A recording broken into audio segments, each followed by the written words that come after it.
नमस्कार, सुप्रभात, स्वागत है आप सभी का। मैं हूं आपके साथ अमृता चौरसिया। आप देख रहे हैं सुबह 9 बजे। आज उपराष्ट्रपति और राज्यसभा सभापति एम वेंकैया नायडू के 5 साल के कार्यकाल में से 3 साल पूरे हो रहे हैं। एम वेंकैया नायडू ने 11 अगस्त 2017 को देश के 13वें उपराष्ट्रपति के रूप में शपथ ली। उनके अब तक के सफर पर और उपलब्धियों पर डालेंगे नजर और इस मौके पर आज उपराष्ट्रपति आवास में एक पुस्तक कनेक्टिंग, कम्युनिकेटिंग, चेंजिंग का विमोचन किया जाएगा। बुलेटिन में बात होगी प्रधानमंत्री नरेंद्र मोदी की बाढ़ पीड़ित 6 राज्यों के मुख्यमंत्रियों के साथ बैठक में किन अहम मुद्दों पर बात हुई बताएंगे आपको। जम्मू कश्मीर के नए उपराज्यपाल मनोज सिन्हा ने कार्यभार संभालने के बाद से राष्ट्रपति और उपराष्ट्रपति से मुलाकात की है। इसके अलावा मणिपुर सियासी हालात पर डालेंगे नजर। बीजेपी नेतृत्व वाली एन बीरेंद्र सिंह सरकार ने विधानसभा में विश्वास मत हासिल कर लिया है। इसके साथ ही होगा कोरोना से जुड़ा हर अपडेट और जानेंगे मौसम के साथ ही बाढ़ का हाल। आइए शुरुआत करते हैं खबरों के सिलसिले की।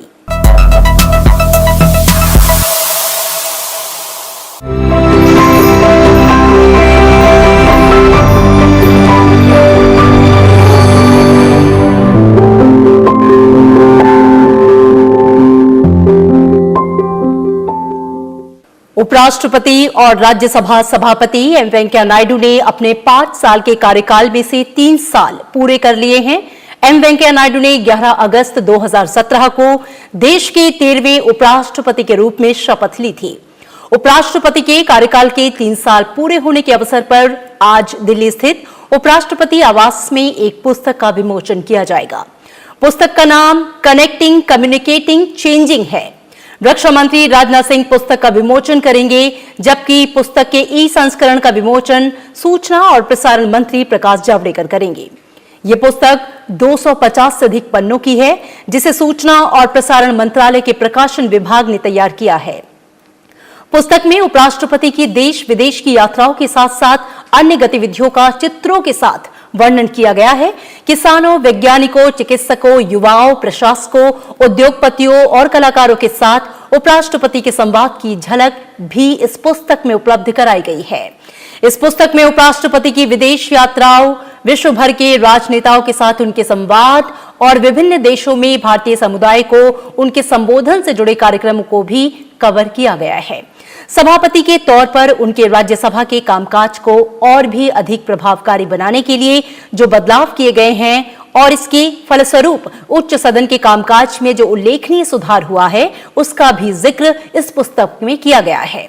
इस पुस्तक के अंतिम अध्याय में यह बताया गया है कि किस तरह से उपराष्ट्रपति ने महामारी के दौरान समय का प्रभावकारी ढंग से सदुपयोग किया और अपने मित्रों, शिक्षकों, लंबे समय तक साथ में काम करने वाले सहयोगियों, पुराने और नए परिचितों, रिश्तेदारों, सांसदों, आध्यात्मिक गुरुओं और पत्रकारों इत्यादि का हालचाल जानने के लिए मिशन कनेक्ट का शुरुआत की। उन्होंने मुख्यमंत्रियों, राज्यपालों, संसद के दोनों सदनों में विभिन्न राजनीतिक दलों के नेताओं और राज्यसभा के सभी सांसदों के साथ टेलीफोन पर भी बातचीत की। उपराष्ट्रपति के कार्यकाल के 3 साल पूरे होने के अवसर पर आज दिल्ली स्थित उपराष्ट्रपति भवन में एक पुस्तक का विमोचन किया जाएगा। पुस्तक का नाम कनेक्टिंग, कम्युनिकेटिंग और चेंजिंग है। राष्ट्रपति रामनाथ कोविंद ने उपराष्ट्रपति और राज्यसभा के सभापति एम वेंकैया नायडू के 3 साल पूरे होने पर बधाई दी। राष्ट्रपति ने उपराष्ट्रपति एम वेंकैया नायडू के राष्ट्र निर्माण में किए गए कामों की तारीफ की। राष्ट्रपति ने राज्यसभा के सभापति के रूप में एम वेंकैया नायडू के कार्यों की सराहना भी की। उन्होंने कहा कि राज्यसभा के सभापति के तौर पर उन्होंने रिकॉर्ड कामकाज किया। राष्ट्रपति ने कहा कि उपराष्ट्रपति की संविधान और कानून में गहन समझ उनको सार्वजनिक हितों के लिए सही दिशा में निर्णय लेने में सक्षम बनाती है। राष्ट्रपति ने उनके अच्छे स्वास्थ्य की भी कामना की है। उपराष्ट्रपति एम वेंकैया नायडू ने अपने 5 साल के कार्यकाल में से 3 साल पूरे कर लिए हैं। बीते 3 साल में उन्होंने देश के हर हिस्से का दौरा किया, युवाओं, छात्रों और किसानों से जुड़े समारोह में हिस्सा लिया और विभिन्न मुद्दों पर अहम सुझाव दिए। देश के सबसे अनुभवी नेताओं में शुमार एम वेंकैया नायडू ने उपराष्ट्रपति पद के 3 साल के कार्यकाल में उल्लेखनीय रिकॉर्ड बनाए हैं। इस दौरान उपराष्ट्रपति वेंकैया नायडू ने 300 से ज्यादा व्याख्यान, 70 दीक्षांत समारोह, 71 किताबों का विमोचन और 72 पुरस्कार समारोहों समेत 800 से ज्यादा कार्यक्रमों में भाग लिया। उपराष्ट्रपति ने 250 से अधिक संस्थानों का दौरा किया और देश भर के लगभग सभी राज्यों के छात्रों के साथ विस्तार से बातचीत की। उन्होंने भाषा, संस्कृति, कृषि, सार्वजनिक जीवन और संसदीय लोकतंत्र पर 300 से ज्यादा आलेख भी लिखे, जो 10 से ज्यादा भाषाओं में प्रकाशित हुए। इनके अलावा उपराष्ट्रपति ने समसामयिक घटनाओं और ज्वलंत मुद्दों पर ट्विटर और फेसबुक के जरिए विचार प्रकट कर सोशल मीडिया पर सक्रियता लगातार बनाए रखी। उन्होंने भारतीय सॉफ्टवेयर विशेषज्ञों द्वारा अपनी तरह का पहला घरेलू सोशल मीडिया ऐप अलाइनमेंट भी लॉन्च किया। कोरोना महामारी के दौरान भी उपराष्ट्रपति पूरी तरह से सक्रिय रहे। संक्रमण की स्थिति से निपटने के लिए राज्यों और केंद्र शासित प्रदेशों में उठाए जा रहे कदमों की समीक्षा के लिए राज्यपालों और उपराज्यपालों के साथ राष्ट्रपति रामनाथ कोविंद की बातचीत में भी उपराष्ट्रपति शामिल रहे। उन्होंने उन विश्वविद्यालयों के कुलपतियों के साथ वीडियो कॉन्फ्रेंसिंग के जरिए बातचीत भी की, जिनके वो कुलाधिपति हैं। उपराष्ट्रपति ने इस मुश्किल की घड़ी में लोगों की परेशानियों और चिंताओं को कम करने के लिए मिशन कनेक्ट भी चलाया।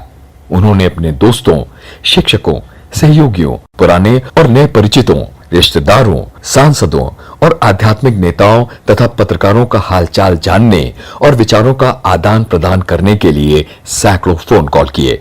उपराष्ट्रपति ने सभी धर्मों के प्रमुख आध्यात्मिक गुरुओं के साथ बातचीत की। इन सब के बीच उपराष्ट्रपति एम वेंकैया नायडू आंध्र प्रदेश के उदयगिरी के लोगों के साथ भी लगातार जुड़े रहे, जहां से उन्होंने अपने विधायी सफर की शुरुआत की थी। इसके अलावा उपराष्ट्रपति अनेक अखबारों में अलग अलग भाषाओं में आर्टिकल लिखकर लोगों को यह भी बताते रहे कि इस महामारी से कैसे निपटना है। हाल ही में उपराष्ट्रपति ने कोरोना महामारी के खिलाफ लड़ाई में 5 लाख रुपए की वित्तीय मदद भी दी। कृषि एक ऐसा विषय है जो उपराष्ट्रपति के दिल के बेहद करीब है। कृषि पर आधारित आय को बढ़ाने के लिए उपराष्ट्रपति ने किसानों को डेयरी, पोल्ट्री और मत्स्य पालन जैसी गैर कृषि गतिविधियों को बढ़ावा देने और खाद्य प्रसंस्करण इकाइयों की स्थापना की संभावनाओं का पता लगाने के लिए हमेशा प्रोत्साहित किया है। भारतीय संस्कृति और ऐतिहासिक विरासत से भी उपराष्ट्रपति का गहरा लगाव है। उन्होंने छात्रों और युवाओं से हमेशा भारत की गौरवशाली वैज्ञानिक परंपराओं और उपलब्धियों के साथ जुड़ने और इन्हें बढ़ावा देने का आह्वान किया है। उपराष्ट्रपति बालिकाओं की शिक्षा पर विशेष ध्यान देते हैं, खास तौर पर विशेष रूप से सक्षम और हाशिए पर खड़े लोगों के प्रति। दूसरी महत्वपूर्ण विषय जिसके बारे में उपराष्ट्रपति युवाओं से बार-बार अपील करते हैं, वो है अपनी मातृभूमि से जुड़ना और किसी भी सूरत में अपनी मातृभाषा को नहीं भूलना। उपराष्ट्रपति ने हमेशा सुराज्य और सुशासन पर जोर दिया है। उपराष्ट्रपति एम वेंकैया नायडू ने पिछले 3 वर्षों में 21 देशों का दौरा किया है। उन्होंने अजरबैजान में आयोजित गुट निरपेक्ष आंदोलन के शिखर सम्मेलन में भारतीय प्रतिनिधिमंडल का भी नेतृत्व किया है।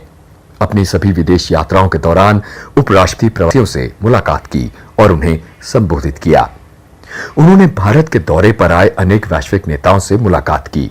इनमें अमेरिकी राष्ट्रपति डोनाल्ड ट्रंप, मंगोलिया के राष्ट्रपति खल्तमागीन बतुल्गा, ब्राजील के राष्ट्रपति जेयर मेसियस बोल्सोनारो और पुर्तगाल के राष्ट्रपति मार्सेलो रेबेलो डी सोसा शामिल हैं।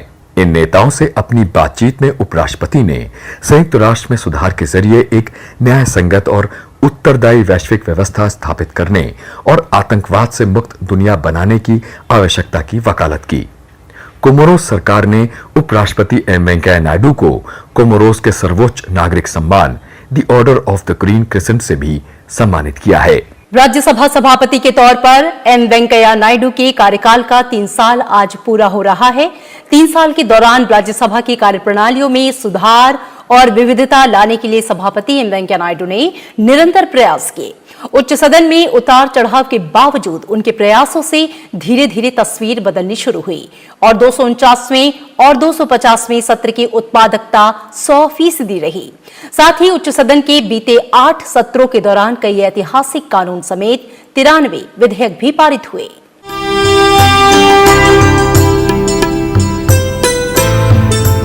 मैं एम वेंकैया नायडू ईश्वर की शपथ लेता हूं कि ईश्वर की शपथ लेता हूं कि 11 अगस्त 2017 को एम वेंकैया नायडू ने भारत के उपराष्ट्रपति और राज्यसभा के सभापति का पदभार संभाला। 4 दशक लंबे राजनीतिक और 3 दशक के संसदीय अनुभव संपन्न एम वेंकैया नायडू को राज्यसभा सभापति के रूप में आने वाली चुनौतियों और जन अपेक्षाओं का आभास था।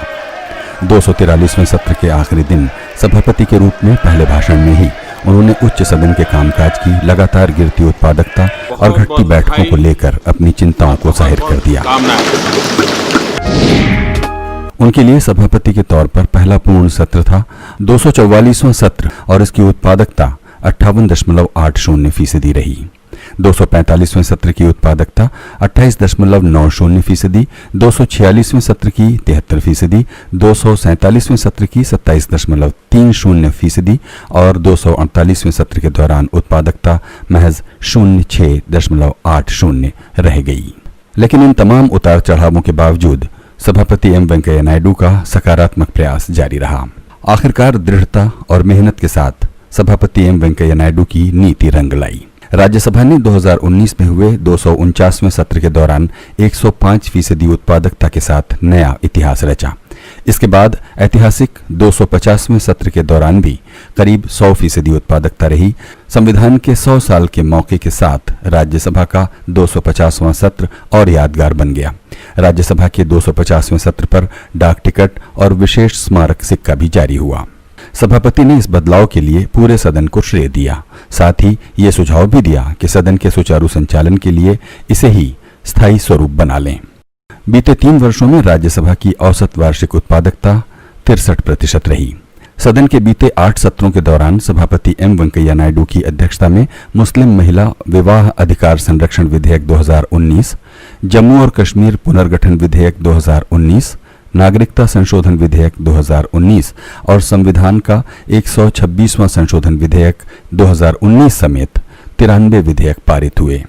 उन्हीं के प्रयासों का नतीजा रहा कि राज्यसभा की स्थापना के 67 साल बाद 250वें सत्र में पहली बार सदन में संथाली में भाषण दिया गया और 291वें सत्र में पहली बार कोंकणी में वक्तव्य दिया गया।